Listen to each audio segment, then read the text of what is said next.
Africa, Malawi bans child marriage, taking a step to stop a practice affecting millions of girls around the world. Studies show most girls wind up dropping out of school after marriage, and with little education comes little chance for employment.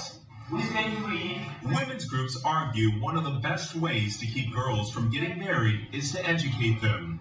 According to UNICEF, 2/3 of Malawi women with no formal education become child brides. When girls receive an education at the secondary level or above the age of 11, they have only a 5% chance of becoming a child bride.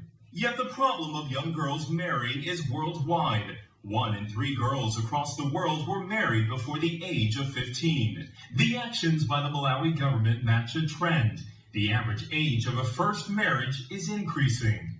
Human rights groups project that doubling the rate of decline would bring the number of women married as children down from 700 million to 570 million in just over a decade. Activists say the next step in Malawi is to pass a comprehensive education bill, prosecute crimes against women, and provide shelters for victims of abuse. Thomas Drayton, Al Jazeera. Statistics compiled by the Girls Not Brides organization reveals the bigger picture. As we reported, 700 million women were married as children. That's 1 in 3 girls in the developing world. And if nothing changes, by the end of this decade, estimates are that another 142 million girls will be married. The highest rates of child marriage are seen in Africa and South Asia. Niger is at the top of the list. 76% of women aged 20 to 24 were married before they were 18. Chad and the Central African Republic are tied at second place with 68%. The rate in Bangladesh is 65%.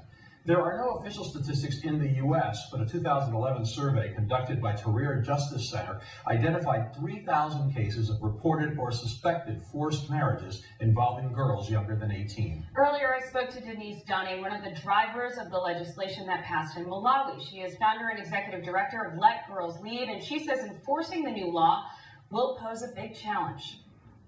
I think that's why the community-based advocacy with village chiefs and engaging community leaders, religious leaders in how important this question is really been key. So essentially what the girls did was they pushed village chiefs to pass bylaws that outlaw child marriage, so that if a man marries a girl under the age of 21, he has his land taken away and has to pay a fee of 7 goats. So that, in a country in Malawi where really, girls get married at the age of 9, 10, 11 years old on a regular basis, this is really changing people's attitudes and perceptions about the importance of girls and their value to their families and their community. That bottom-up community-based implementation is going to be really critical to ensuring that the national law now is implemented as well. Would you expect that this legislation opens the floodgates for other legislation in other countries? Absolutely. I think that this legislation and the campaign that these civil society advocates have led really paves the way for transformation at a global level, because this has been an issue that many organizations have worked on for years, and to have a win of this magnitude is truly phenomenal. And it sets a landmark and sets a precedent so that other countries have that inclination and that will to follow.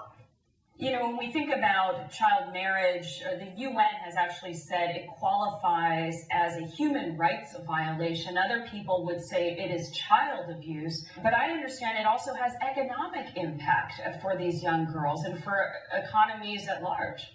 The research is very clear. A girl who goes to school for 7 years will get married 4 years later and have 2.2 fewer children. So girls who can stay in school and are not forced into early marriage are healthier, have children who are healthier, better educated, and have a better chance at having a sustainable income and escaping poverty, and also contributing to their country's economic growth as well. But isn't it also poverty and economic issues that drives families to sell their young daughters? Absolutely. I mean, it is a vicious cycle where these are parents who are doing the best that they can most times and have many, many children that they can't afford to take care of or feed. And so being able to keep a girl in school is often an economic reality that families can't afford. And so that's why one of the key pieces of the work that Let Girls Lead and the Girls Empowerment Network does is really support girls to stay in school and to become leaders in their communities so that those girls can actually become true agents of change. Because I think what often happens is people think of girls as victims who are married off and who are raped and who suffer terrible things. And while on the one hand, that's certainly true in many cases, what we've also seen is that girls are incredible leaders and inspiring agents of change, and that these girls have the potential to transform not only their own lives, but their families, their communities, and their countries.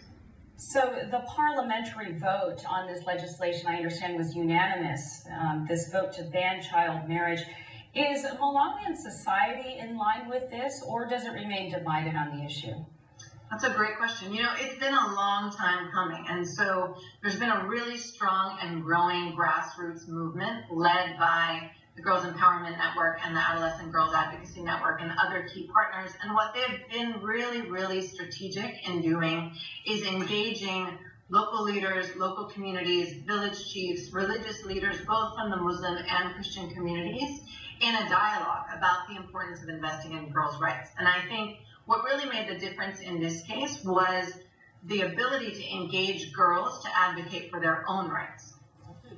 That was Denise Dunning, founder and executive director of Let Girls Lead.